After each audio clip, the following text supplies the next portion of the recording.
English से related सभी जानकारियों के लिए चैनल को सब्सक्राइब करें और बेल आइकन को भी क्लिक करें for more information.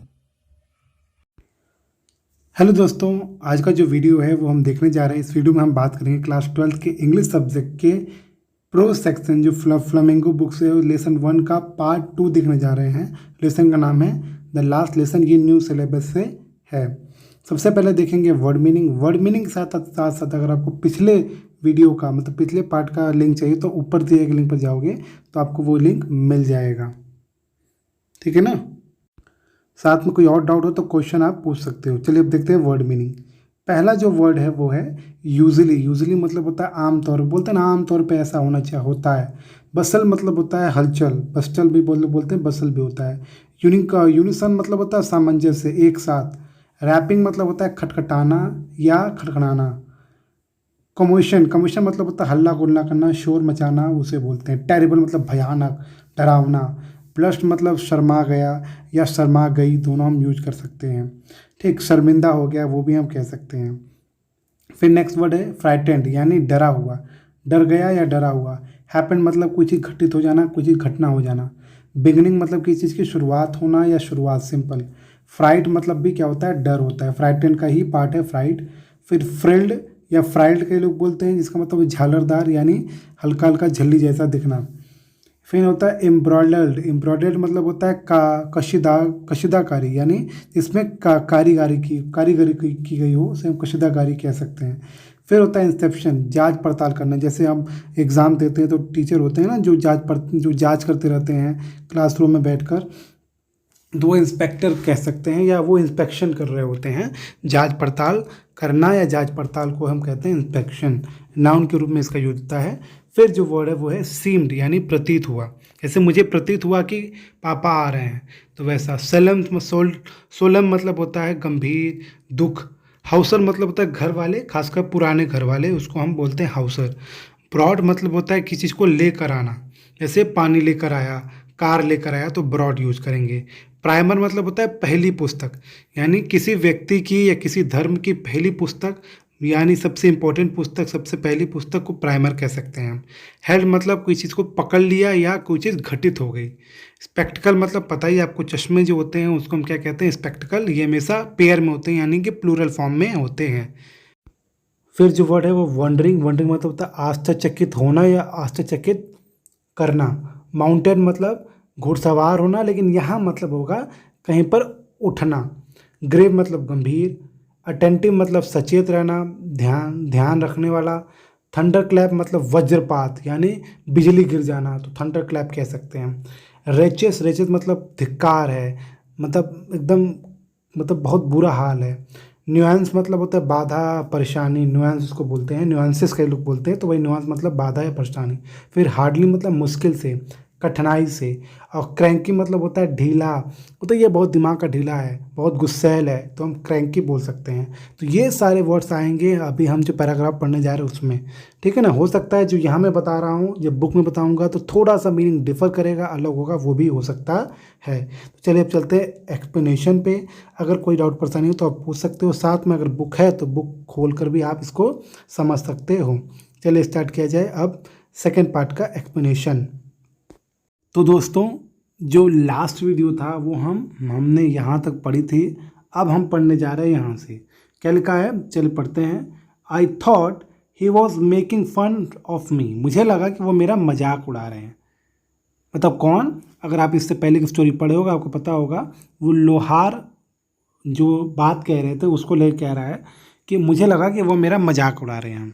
And reached, और पहुंचा, HML's little garden of all out of breath. All out मतलब ऑल आउट ऑफ ब्रीथ मतलब जल्दी जल्दी हाँफते हुए, अर्थात दौड़ते हुए वह पहुँचे। कहाँ पहुँचे, एम हेलेंस के लिटिल गार्डन, अर्थात स्कूल का नाम होगा शायद, वहाँ वो पहुँचे। यूजली प्राय, व्हेन स्कूल बिगेन, जब स्कूल शुरू होता था। देयर वॉज अ ग्रेट बस्टल, वहाँ पे बहुत ज़्यादा हगदड़ मतलब भगदड़ मची रहती थी। Which could be heard out in the street, जो सुनाई देती थी गलियों में। जैसे नॉर्मली जो कोई बड़ा स्कूल होता है तो देखते हो जब घंटी लगने वाली होती है तो आसपास के गलियों में आपको सुनाई देता है भीड़, बच्चों का चिल्लाना कूदना ये आपको सुनाई देता है। वैसा ही यहाँ पर कि भाई गलियों में वो आवाज़ सुनाई देती थी नॉर्मली जब भी स्कूल शुरू होने वाला होता था। The opening and the closing of desk, गलियों में आवाज़ हल्की हल्की आती थी कि भाई डेस्क ओपन हो रहा है, क्लोज हो रहा है। Lesson repeated in the unison, और एक साथ, यूनिसन मतलब एक साथ लेसन को रिपीट किया जा रहा है। वेरी लाउड, जोर जोर से, बच्चे छोटे बच्चे पढ़ते हैं ना वैसा भाई बच्चे रिपीट कर रहे हैं लेसन, वो भी अगल बगल के एरिया में सुनाई देता है। With our hand over our ears to understand better, रुकिए, with our hands over our ears to understand better the teacher's great ruler rapping on the table। ठीक है, हमारे जो हाथ होते थे वो over our ears to understand better, वो हमारे कान पे होते थे ताकि भाई हम ठीक ठाक सुन लें। ठीक है, ताकि ऐसा ना हो कि भाई टीचर कुछ पूछ दे और हमें ना आए, तो हम ध्यान सुनते थे। And the teacher's great ruler rapping on the table, और जो रूलर अर्थात डंडा कह सकते हो, डंडा जो था वो टेबल पर रैपिंग करता था। यानी वो न था कि डंडा, टीचर देखते हो हमेशा डंडा कर लिए तो कुछ ना कुछ करते ही रहते हैं, तो टेबल पे मारते रहते थे। यहाँ मतलब यही है, समझ में आया।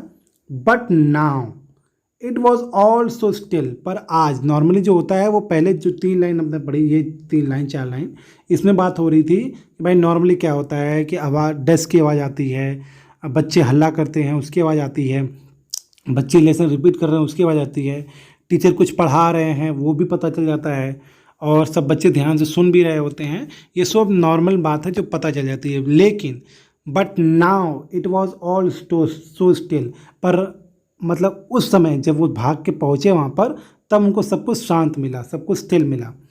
आई had counted on the commotion to get to my desk without being seen. ठीक है, तो I had counted on the commotion, तो मैं लगभग मैंने अपने आप को काउंट कर लिया। To get to my desk without being seen, मतलब मैंने अपने आप को मतलब ऐसे कुछ देखा ताकि कोई मुझे देख ना सके। ऐसे मैं फटाक से कहाँ पहुँचा, मैं पहुँच गया अपने डेस्क पे। ऐसे सबका अपना अपना डेस्क होता है ना, और कमोशन मतलब होता है हल्ला किए, बिना शोर किए। ऐसे होता है कभी कभी छुपके समझा के अपने डेस्क से बैठ जाते हैं ताकि टीचर हमें पहचाने नहीं या डांटे नहीं, वैसे मैं छुपके जाके बैठ गया। But of course that day everything had to be quiet as Sunday morning. ऐसा मतलब, पर उस दिन ऐसा लग रहा था जैसे कोई संडे के दिन सब कुछ शांत होता है स्कूल में। स्कूल में संडे के दिन क्या जाओगे तो क्या होता है, कोई बच्चा होता नहीं, तो सब कुछ शांत होता है। ऐसा प्रतीत हो रहा था उस दिन। किस दिन? जिस दिन की बात हो रही है। Through the window I saw my classmate, खिड़की से मैंने अपने क्लासमेट्स को देखा। ऑलरेडी इन देयर प्लेसेस, वह अपनी जगह पर पहले से ही थे। And Miss M Hamel walking up down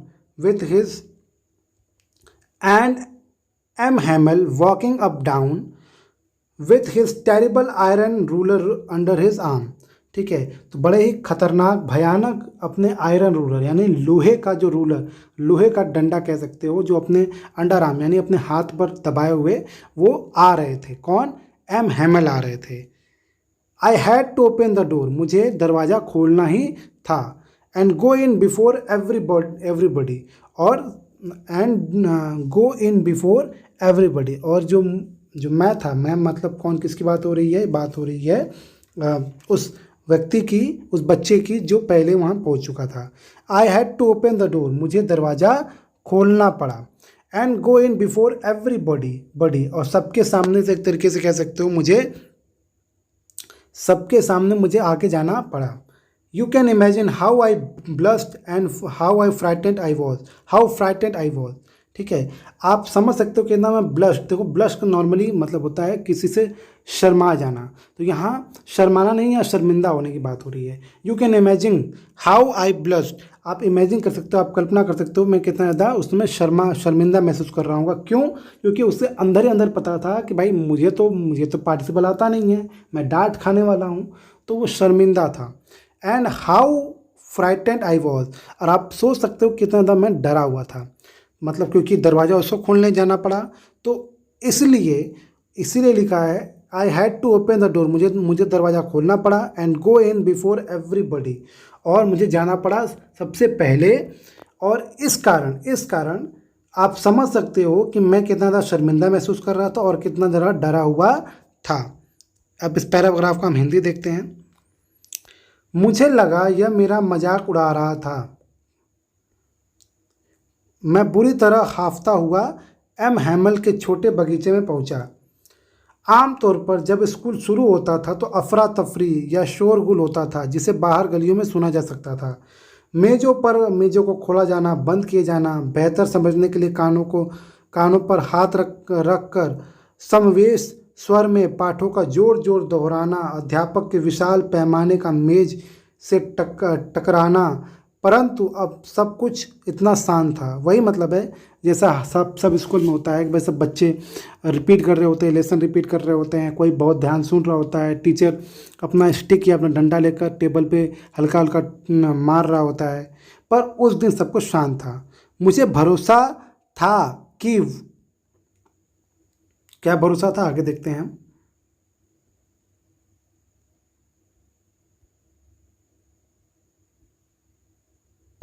कि हल्ला के बीच में बिना किसी को दिखाई पड़े अपने मेज पर पहुंच जाऊंगा। परंतु उस दिन हर चीज़ सचमुच रविवार की सुबह जितनी ही शांत होना था। यानी शांत होना था अर्थात सब कुछ शांत था। उसको लगा भाई मैं चुपके से जाऊंगा, जैसे कोई हल्ला हो रहा है क्लास में तो कोई छुपके जाके पीछे बैठ सकता है क्योंकि हल्ला हो रहा है। लेकिन जब हल्ला नहीं होता, सब कुछ शांत होता है, तो आप छुपके से कहीं जाकर बैठने जाओगे तो फंस जाओगे। तो वही यहाँ पर है कि क्योंकि वहाँ सब कुछ शांत था, सब अपने जगह बैठे थे, इसलिए ये दिक्कत हुई। खिड़की में से मैंने अपने सहपाठियों को देखा, मतलब बाहर से अंदर देखा। वो बाहर था और बच्चे अंदर बैठे थे। वे पहले ही अपना स्थान ग्रहण कर चुके थे और एम हैमल अपने भयानक डंडे को बगल में दबाए इधर उधर घूम रहे थे। यानी जो एम हैमल है वो रूम के अंदर इधर उधर घूम रहे थे और जो बच्चे हैं वो अपने सीट पर बैठे हुए थे, जबकि जो ये बच्चा है वो खिड़की से बाहर देख रहा है, यानी लेट हो गया है।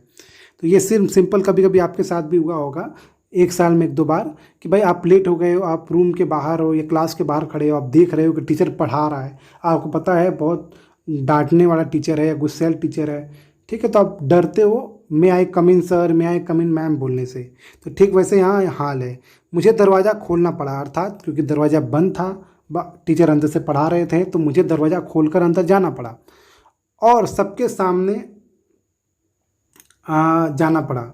ठीक है, तो थोड़ी सी गड़बड़ी हो गई है। मैंने जब इंग्लिश में पढ़ा रहा तो मैंने उल्टा बोल दिया, मैंने बोल दिया बच्चा रूम के अंदर था और टीचर बाहर था, तो थोड़ी सी गड़बड़ हो गई है। यहाँ मतलब ये है कि टीचर अंदर थे और बच्चा बाहर था। अब वही लिखा है, आप कल्पना कर सकते हैं कि मैं कितना ज़्यादा शर्मिंदा और कितना डरा हुआ था। डरा हुआ था क्योंकि मार खाने वाला, और शर्मिंदा इसलिए क्योंकि लेट हो गया। ठीक आगे नेक्स्ट पैराग्राफ देखते हैं। बट नथिंग हैपन, पर कुछ नहीं हुआ। H Hamel saw me and said very kindly, H Hamel ने मुझे देखा और बहुत ही दयालुता से कहा, go to your place quietly quickly little French. French मतलब हो सकता है नाम होगा उनका, या छोटे बच्चे, फटाक से जाओ, तुरंत अपने सीट पर बैठ जाओ। We were beginning without you, ठीक है, हम शुरू करने वाले थे तुम्हारे सिवाय, मतलब तुम्हारे सिवाय हम शुरू करने वाले थे, तुम आ गए, अच्छा हुआ, अब फटाफट जाके बैठ जाओ। आई jumped over the bench and set down at my desk, मैं कूदा बेंच के ऊपर से और मैं अपने डेस्क पर बैठ गया। Now till then when I had got a little over my fright, जब मैं अपने डर से थोड़ा ऊपर निकला, क्योंकि भाई डर तो ये था कि मार खाने वाला हूँ, तो उससे जो थोड़ा ऊपर निकला, जब वो डर खत्म हुआ, did I see that our teacher had on his beautiful green coat, मतलब क्या मैंने देखा, मतलब जब डर होता है तो नॉर्मली आप टीचर पे ध्यान नहीं देते, टीचर के ड्रेस पर, लेकिन जब वो डर खत्म होता है आप टीचर के ड्रेस पे ध्यान देते हो कि टीचर ने क्या पहना है। तो वही कह रहा है कि did I see that our teacher had on his beautiful green coat, कि हमारे टीचर ने कितना अच्छा कोट, क्या मैंने देखा, वो अपने आप से पूछ रहे हैं, क्या मैंने देखा कि हमारे टीचर ने कितना खूबसूरत ग्रीन कलर का कोट पहना है। हिज फ्रिल्ड शर्ट, वो अपने फ्रिल्ड यानी एक जालीदार उन्होंने शर्ट पहना है। And little black silk cap, और काले रंग का छोटा सा सिल्क कैप यहाँ देखो उन्होंने पहना है। ऑल एम्ब्रॉयडर्ड, ठीक है, सब कुछ एक मतलब जैसा लग रहा था कि बनाया गया है, यानी उसको ऑर्डर देके बनवाया गया है, तो उसको बोलते हैं कशिकागरी। ये तो इसका मतलब होता है ऑर्डर देके बनवाना या स्पेशल तरीके से बनवाना, ऐसा प्रतीत हो रहा था। तो बच्चा जब आराम से बैठा, जब उसका डर थोड़ा कम हुआ, तो उसने जब टीचर को देखा तो उसको लगा अरे टीचर ने ये सब पहना हुआ है। That he never wore except on inspection and prize days, ठीक है। तो वो मतलब वो जो टीचर थे उन्होंने ऐसे कपड़े पहने थे जो वो नॉर्मली नहीं पहनते थे, केवल वो इंसेप्शन यानी जिस दिन चेकिंग होती थी उस दिन पहनते थे, या कोई प्राइज डे या कोई उपहार देने वाला दिन हो उस दिन पहनते थे, ठीक है। तो वो देख कर बच्चा आश्चर्य हो गया। कोई भी सिंपल है, कोई भी अगर बच्चा आश्चर्य होता है जब कोई टीचर नया कपड़ा पहन के जाता है। Beside the whole school seem so strange, इसके साथ साथ मतलब इसके जो उन्होंने देखा, बच्चे ने देखा कि टीचर ने नया कपड़ा पहना है या स्पेशल कपड़ा पहना है, वो बच्चे ने देखा कि पूरा स्कूल एकदम बड़ा अजीब दिख रहा है और सब कुछ उदास दिख रहा है। सोलम मतलब होता है उदास दिखना या मतलब सिंपल सैड दिखना। But the thing that surprised me the most to see, ठीक है, और सबसे ज़्यादा सरप्राइज क्या लगा, एक तो सरप्राइज ये लगा टीचर ने स्पेशल कपड़ा पहना है, सभी स्कूल एकदम उदास लग रहा है, और लेकिन उसके साथ साथ उनको सबसे ज़्यादा सरप्राइज क्या लगा, टू सी, यह देखकर, on the back benches that were always empty, वह बैक बेंचेज यानी वह पीछे की वह सीट, वह बेंच जो हमेशा खाली रहती थी। The village people sitting quietly like our self, जो गांव के लोग थे, यानी नॉर्मली स्टूडेंट नहीं थे, पीछे गांव के लोग बैठे थे, गांव के लोग बड़ी शांति से वहाँ पर बैठे हुए थे, बच्चे बैठे थे, और जो पीछे की सीट जो हमेशा खाली रहती थी वहाँ पर कौन बैठा है, गांव के लोग बैठे हैं बड़ी शांति से। ओल्ड हाउसर यानी पुराने घर वाले अर्थात पुराने लोग, विथ हिज 3 कॉर्नर्ड हैट, बूढ़े लोग जो अपने 3 कोने वाले मतलब ऐसे टोपी को पहने हुए। द फॉर्मर मेयर मतलब भूतपूर्व mayor. The former post master, वहाँ पर पुराना पोस्ट मास्टर बैठे हुए हैं। द सेवरल अदर बिसाइड्स, और कई सारे उनके आसपास बैठे हुए हैं, ठीक है। तो जो पीछे जो सीट थी वहाँ पर गांव के कुछ लोग बैठे हुए थे और आगे ये लोग बैठे हुए थे। तो बच्चा ज़्यादा सरप्राइज क्या हुआ ये देखकर कि पीछे गांव वाले बैठ गए, तो ये बड़ा अजीब उसको लग रहा था कि ये सब हो क्या रहा है, ठीक। समझ में आया? लिखा है एवरीबडी लुक्ड सैड, सब कोई दुखी दिख रहा था। The Hauser had brought an old primer, ठीक है, जो हाउसर यानी जो पुराने लोग थे जिनके घर थे वो प्राइमर लेके आए। प्राइमर मतलब होता है किसी भी जगह की सबसे पहली बुक या किसी भी धर्म की पहली बुक, उसे हम प्राइमर कहते हैं। तो वो जो पुराने लोग थे वो अपनी प्राइमर लेके आए थे, यानी अपनी पहली बुक, अर्थात सिंपल अपने पूर्वजों की बुक लाई होगी, या जैसे हिंदू में गीता होती है, रामायण होता है, मुस्लिम में कुरान होता है, तो नॉर्मली अंग्रेज़ों में बाइबल होता है, वैसे वहाँ पे जो भी पुरानी बुक होगी वो बूढ़े लोग लाए थे। थम्प्ड एट द एजेस, जहाँ पर कोनों पे थंप लगे हुए थे। And he held it upon on his knee, रुके क्या लिखा है, मैं फिर से बात कर रहा हूँ, हाँ ब्रॉड तक हो गया ना, थम्ब एट द एजेस, और मतलब जो अंगूठों से वो अपने पन्ने को जो क्या कर रहे थे, पलट रहे थे या निशान पड़ गए थे, ठीक है। नॉर्मली जब पन्ने आप पलटते रहते हो, बहुत पुरानी किताब कोई उठाओ, उसमें अगर आप बार बार यूज़ करते हो तो हाथ का छाप पड़ जाता है, अंगूठे के छाप, उंगलियों का छाप पन्नों पड़ जाता है, वही यहाँ पर लिखा है, ठीक है। And he held it open on his knee, और उन्होंने उस किताब को अपने घुटनों पर खोले रखा हुआ था। With his great spectacled lying across the pages, और जो चश्मे हैं, जो चश्मा है वो चश्मा को वो क्या कहते हैं, पृष्ठों पर रखे हुए पढ़ रहे थे। यहाँ आप दिख रहा है ये पृष्ठ पे फैला हुआ है, पन्नों को वो क्या कर रहे हैं, पढ़ रहे हैं। मैं फिर से रिपीट कर दे रहा हूँ, लिखा है and he held it upon on his knees, वो जो किताब थी उसको उन्होंने अपने घुटनों पर रखा हुआ था। And his great spectacled lying across the pages, और जो उनका जो ये ग्रेट, यहाँ ग्रेट मतलब अच्छा, अच्छा जो चश्मा था वो क्या था, वो पृष्ठों पर पड़ा हुआ था, यानी पन्नों पर पड़ा हुआ था। ये तो टीचर का चश्मा है, ये बात हो रही है हाउसर की, यानी गांव वालों की बात हो रही है। तो गांव वाले भी ने किताब खोलकर बैठे थे अपनी पुरानी, और चश्मा पन्नों पर था। ठीक, सब लोग उदास थे। लिखा है, परंतु कुछ भी ऐसा नहीं हुआ। एम हैमल ने मुझे देखा और बड़ी ही दयालुता पूर्वक कहा, नन्हे फ्रेज, जल्दी से अपनी जगह पर आ जाओ। शायद फ्रांस के लोगों को फ्रेज कहते हैं, ऐसा हम कह सकते हैं। हम तुम्हारे बिना ही शुरू करने वाले थे। मैं बेंच के से कूद कर अपनी डेस्क पर बैठ गया। तब तक मैंने नहीं देखा हमारे सर, हमारे अध्यापक ने सुंदर हरा कोट, अपनी झालदार शर्ट, रुकिए कहाँ गया, अपनी कहाँ गया, हाँ रुकिए, हाँ, अपनी झालदार शर्ट, काली को छोटी सिल्क की टोपी पहन रखी थी, पर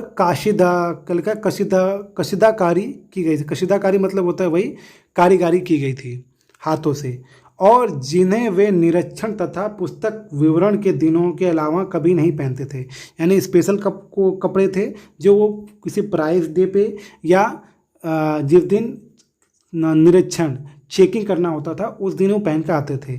इसके अलावा पूरा विद्यालय बहुत ही विचित्र और गंभीर लग रहा था, किंतु जिस चीज़ ने मुझे सर्वाधिक चकित किया वह यह था कि सदा खाली रहने वाले पीछे की बेंचों पर गांव के लोग हमारे तरह ही चुपचाप बैठे थे, अपना टिकोना टोप पहने बूढ़ा, भूतपूर्व मेयर, भूतपूर्व पोस्टमास्टर, इसके अलावा कई अन्य बैठे हुए थे।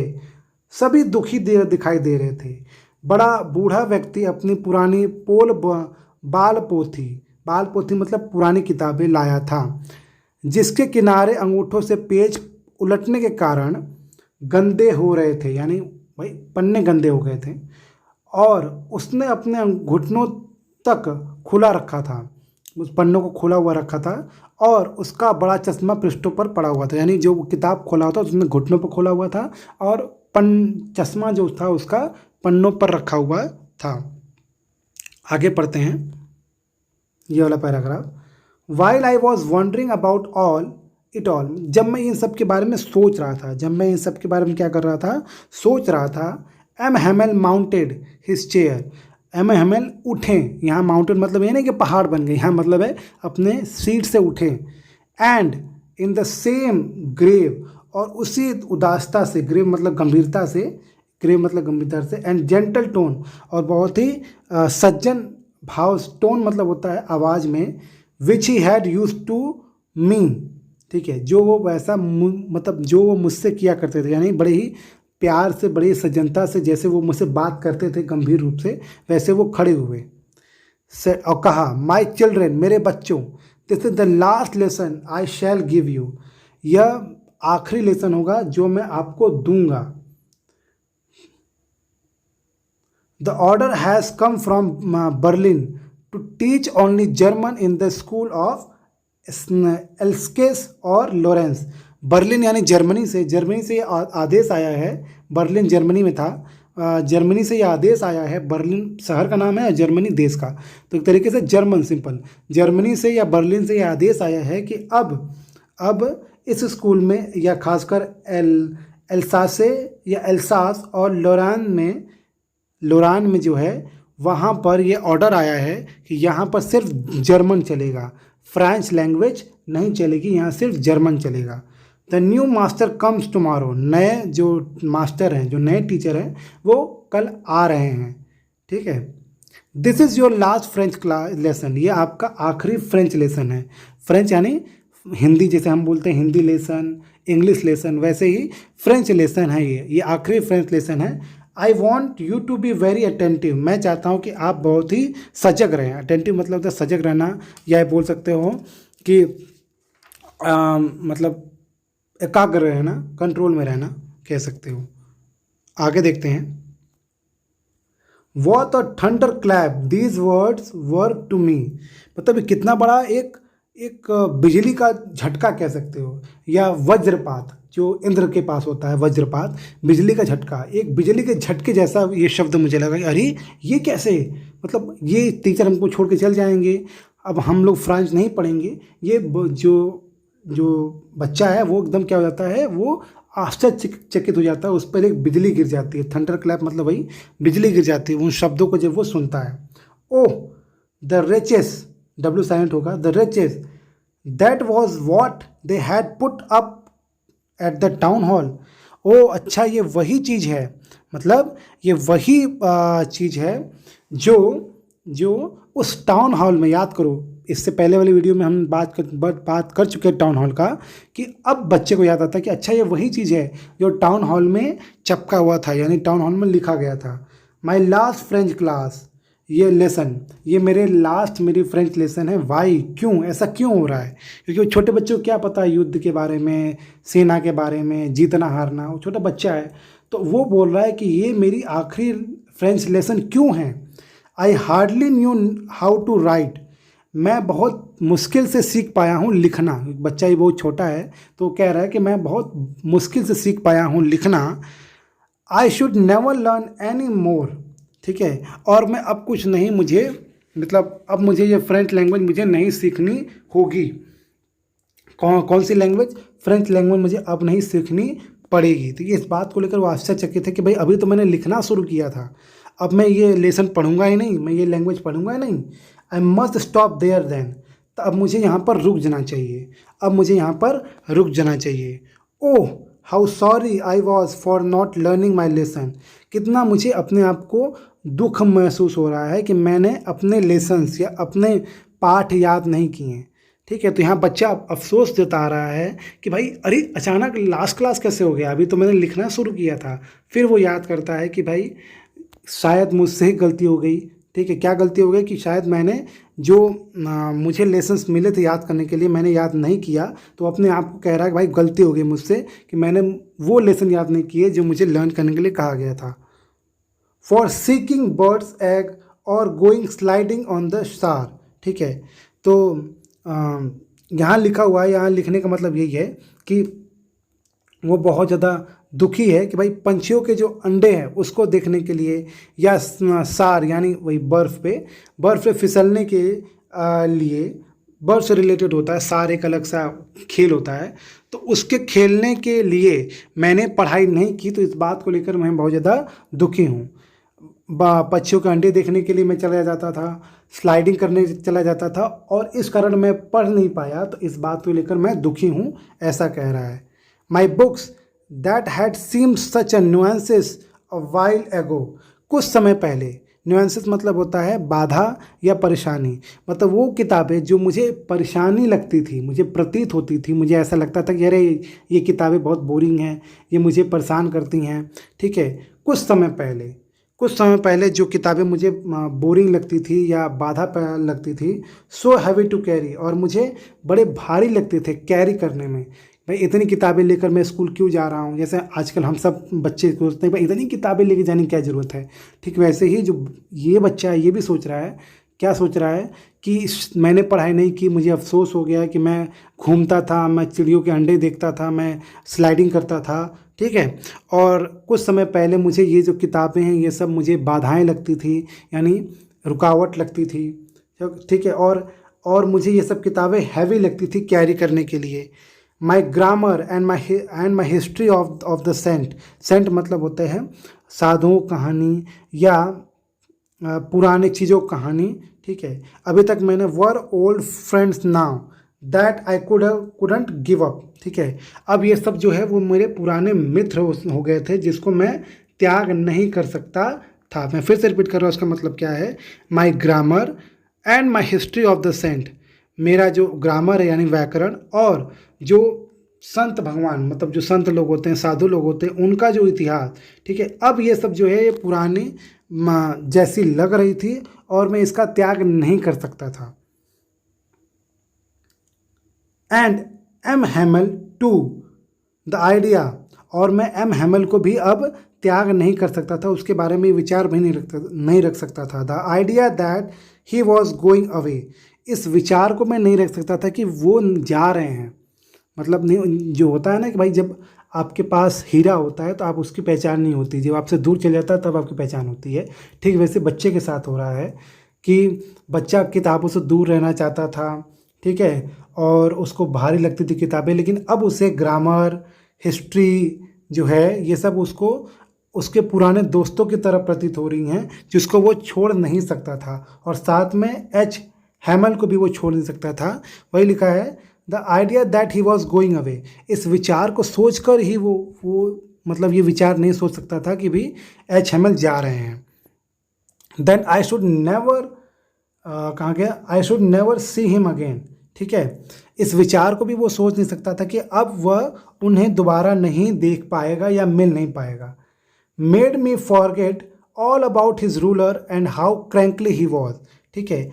तो जब ये विचार मेरे दिमाग में आया, जब उन्होंने ये बात बताई, तो बच्चे के अंदर एक नहीं होती है, एक गिल्टी की भावना आई, एक प्यार का भावना आया कि भाई नहीं, ये अच्छे टीचर थे, ये मारते तो कोई बात नहीं है लेकिन बहुत अच्छे टीचर थे। तो ये विचार बच्चे के मन में आ ही नहीं पा रहा था, वो विश्वास ही नहीं कर पा रहा था कि ये जो एच हैमल है वो अब जाने वाले हैं। तो वो लिखा है ना, and H Hamel to, the idea that he was going away, that I should never see him again, ठीक है। ये विचार कि अब मैं एच हैमल को दोबारा नहीं देख पाऊंगा, ये विचार मैं सोच भी नहीं पा रहा था। अर्थात अब उसे एच हैमल की चिंता हो रही थी, या कह सकते हो उससे स्नेह दिखाया, बच्चे को स्नेह हो रहा था कि भाई एच हैमल छोड़कर ना जाए हमें। और आगे लिखता है, मतलब आगे लिखा हुआ है, made me forget all about his rulers and how cranky he was. और ये जब चीज़ें हुई, जब टीचर ने ये बात बताई, तब मैं भूल गया, उनके डंडों को भूल गया, और मैं ये भी भूल गया कि भाई वो कितनी ज़्यादा वो क्रैंकी थे। क्रैंकी नॉर्मली यूज करते हैं जब कोई दिमाग का खसका हो या बहुत ज़्यादा गुस्सैल हो। तो बच्चा कह रहा है कि मैं तब भूल गया, उनके डंडों को भूल गया, उनका दिमाग कैसा था मैं उसको भूल गया। उस समय मेरे दिमाग में सही विचार आ रहा था कि क्या विचार आ रहा था कि ये जो टीचर हैं एच हैमल, वो हमें छोड़कर ना जाएं, ठीक। तो ये पूरा जो पैराग्राफ है, इसको इतना कुल घुमा मिला के मतलब यही है। क्या मतलब है कि जब टीचर ने ये अनाउंस किया कि यह उनका आखिरी क्लास है, आखिरी लेसन है, तो बच्चा जो था वो आश्चर्यचकित हो गया, उसके पे एक तरीके से बिजली गिर गई, ठीक। उसने सोचा कि भाई अब मैं कुछ नहीं पढ़ पाऊँगा, ठीक है। तब वो अपने आप को सॉरी बोलता है कि सॉरी, मुझसे गलती हो गई, मैंने अपने लेसन्स लर्न नहीं किए हैं, मैं चिड़ियों के अंडे और स्लाइडिंग करने के चक्कर में मैंने पढ़ाई नहीं की। मेरी किताबें जो मुझे नुआंस मतलब होते हैं जो मुझे बाधा प्रतीत होती थी कुछ समय पहले, वाइल एगो मतलब कुछ समय पहले, और मुझे वो भारी लगती थी, ठीक है। और जो मेरे ग्रामर, मेरी हिस्ट्री, साधुओं की जो हिस्ट्री यानी साधुओं की जो इतिहास है उसके बारे में जब जो पढ़ाया जाता था, जो मुझे बोरिंग लगता था, अब वो मुझे पुराने दोस्त लग रहे हैं। पुराने दोस्त मतलब जिगरी दोस्त लग रहे हैं, जिसको मैं अब छोड़ नहीं सकता था। और साथ में मैं एम हैमल को भी छोड़ नहीं सकता था, और उनके बारे में ये विचार भी नहीं रख सकता था कि वो जा रहे हैं, ठीक। और आगे लिखा हुआ है, मैं ये भी नहीं सोच सकता था कि अब मैं उन्हें दोबारा नहीं देख पाऊँगा। और जब ये विचार उसके मन में आ रहा था, तब वो भूल गया कि उनके डंडों ने, और वो कितने ज़्यादा सनकी कह सकते हो या कितना बदमिजाज व्यक्ति थे, ये भूल गया राइटर मतलब बच्चे की बात हो रही है। वो बच्चा भूल गया कि वो कितने बदमिजाज थे या कितने कह सकते हो कि क्रैंकी थे, ठीक। और कितने डंडों, तो उसको भूल गया। सिर्फ उसको याद था कि भाई ये जो एच हैमल है वो छोड़कर ना जाएं। होप आपको इतना समझ में आ गया होगा। मैंने जानबूझ के इसको रिपीट किया है इस पैराग्राफ को, ताकि आपको एग्जैक्ट इसकी मीनिंग समझ में आए, क्योंकि इसकी मैं हिंदी नहीं बताने वाला हूँ। नेक्स्ट जो पार्ट चलेंगे उसमें हम डायरेक्ट इंग्लिश पे चलेंगे। तो होप आपको समझ में आ गया होगा इस पूरा पैराग्राफ। कहीं पर कोई डाउट परेशानी है तो कमेंट बॉक्स में क्वेश्चन पूछ सकते हैं। वीडियो अच्छी लगी तो वीडियो को लाइक करें, शेयर करें अपने दोस्तों के साथ, और चैनल को भी सब्सक्राइब करें। Thank you so much for watching this video.